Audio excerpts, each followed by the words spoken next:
नमन है उनके ही पावन हृदय संत साहिब स्वामी जी महाराज के पावन से चरणों में सत्संग नमन है। नमन है मंचासन हमारे जो बात है श्रद्धा के रूप हमारे बिंदुश्री प्रकाश और मंचासन हमारे पूज्यपाद स्वामी हरे राम जी महाराज, पूज्यपाद स्वामी ज्ञानी बाबा उपस्थित है। मंचासन पूज्यपाद गुरुजन, सत्संग प्रेमी महानुभाव, माता और बहनों को भी सत्संग और निवेदन एक बार स्वामी जी जयकार करें। बोलिए प्रेम से श्री सद्गुरु महाराज के जय। सद्गुरु महाराज की श्री सद्गुरु महाराज की।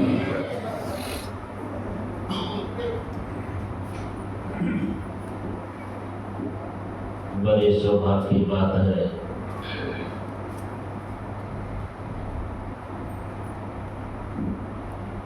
जो पाठ हुआ है, पाठ के क्रम में सबसे पहले मर्यादा पुरुषोत्तम प्रभु श्री राम का विचार सुन रहे थे। उसके बाद यही प्रतिपाद विषय पर आराध्य एकदम अमृतमय वचन का पाठ उज्जैन सुना रहे थे और उसने साफ साफ शब्दों में सदगुरु भाई ने सार कह दिया है, अगर इस शरीर धारण करोगे दुख से नहीं बच सकोगे। जन्म लिए हो और यहाँ आकर के सोचते हो कि किसी प्रकार का दुख नहीं हो, इसके लिए परमाराध्य श्री सदगुरु महाराज जी ने जो संदेश दिया है,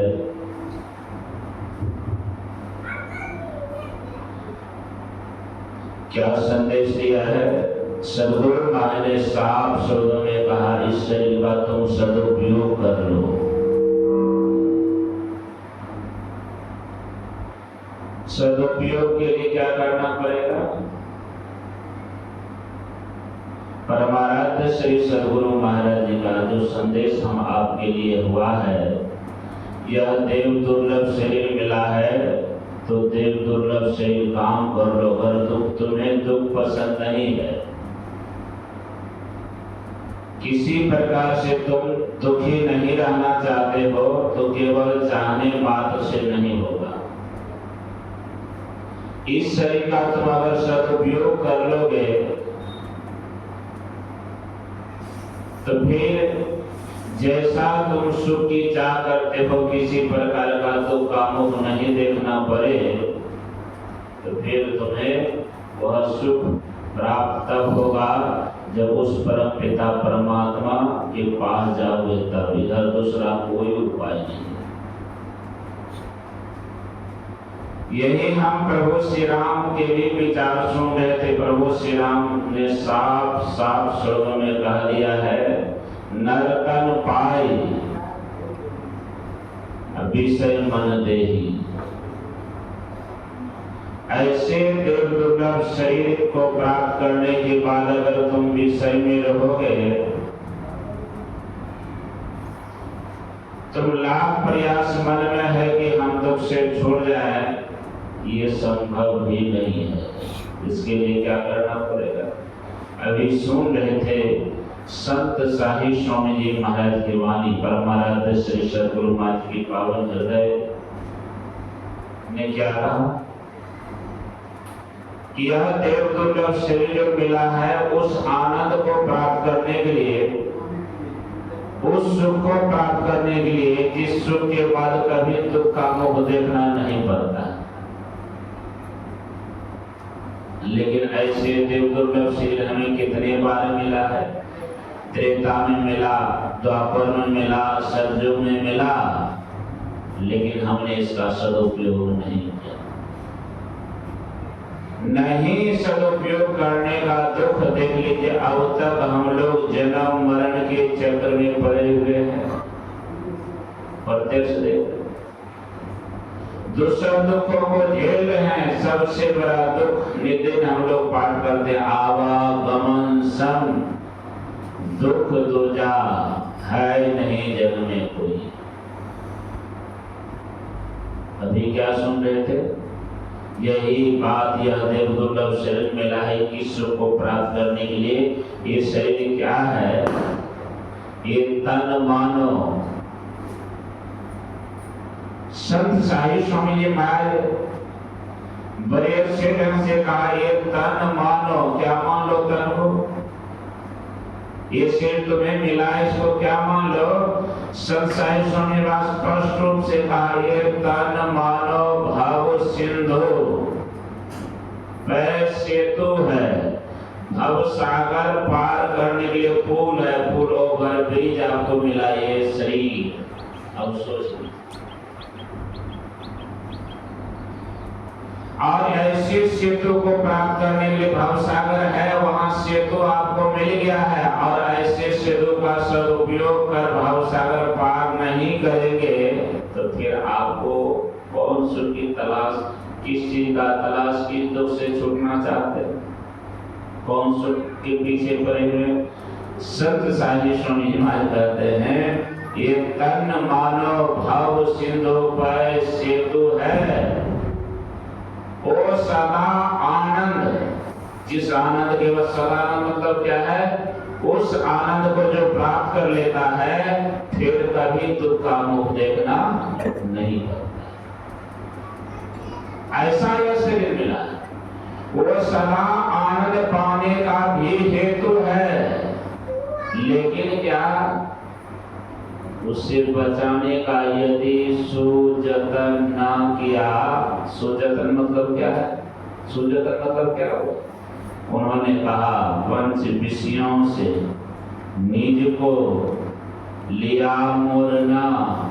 देख लीजिए, अगर आनंद पाना चाहते हैं तो जब तक ये आप नहीं छोड़ेंगे, इधर से नहीं मुड़ेंगे, तब तक वह सदा आनंद आपको प्राप्त नहीं होगा। भवसागर से पार नहीं जा सकते हैं।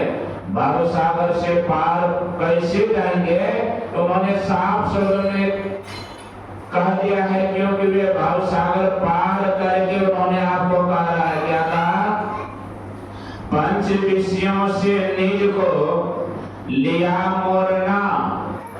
अब पंच पापों को जिसने दिया छोड़ना, तो सदानंद उससे मिलने वाला नहीं है। ये 5 विषय और 5 पाप, यही तो हम आपको त्रेता में नहीं काम करने दिया, न द्वापर में बनने दिया, न सतयुग में बनने दिया। आई कलयुग में भी देख लीजिए, हम 5,500 वर्ष अपने हाथ से जो कहते हैं खो दिए हैं। और जवानी में, बचपन में नहीं, जवानी अब तो पता ही है। यही बात असल की है। क्या असल की है? वही पंच विषयों से निज को लिया मोरना।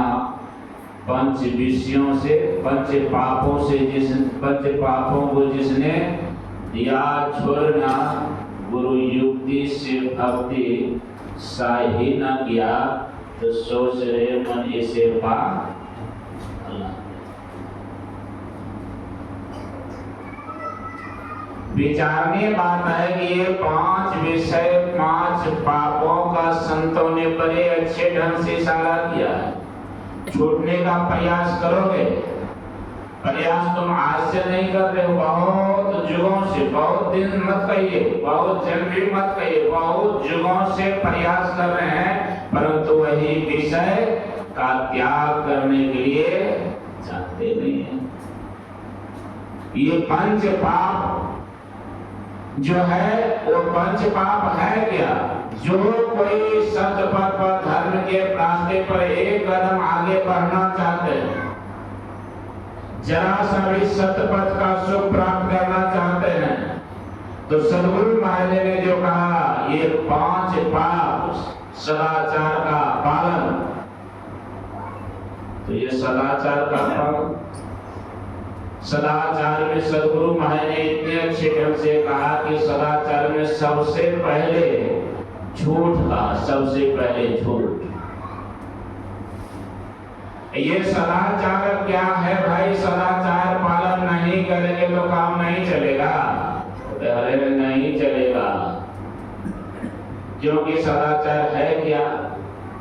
सदाचार के बिना सत्य के पथ पर एक कदम आप आगे नहीं बढ़ सकते हैं। ये सदाचार पालन है क्या? दूसरे जगह संत साहिब स्वामी जी महाराज ने कहा है सदाचार जग में, संसार में क्या है?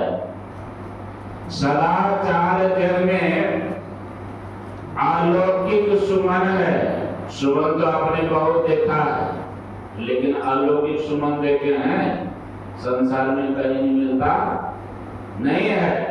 लेकिन आप अलौकिक सुमन चाहते हैं तो कहाँ मिलेगा आपको? धरती पर कहीं नहीं मिलेगा अलौकिक सुमन। परंतु अलौकिक सुमन का यहाँ वर्णन बड़े विस्तार से संत साहिब स्वामी जी महाराज ने कहा है।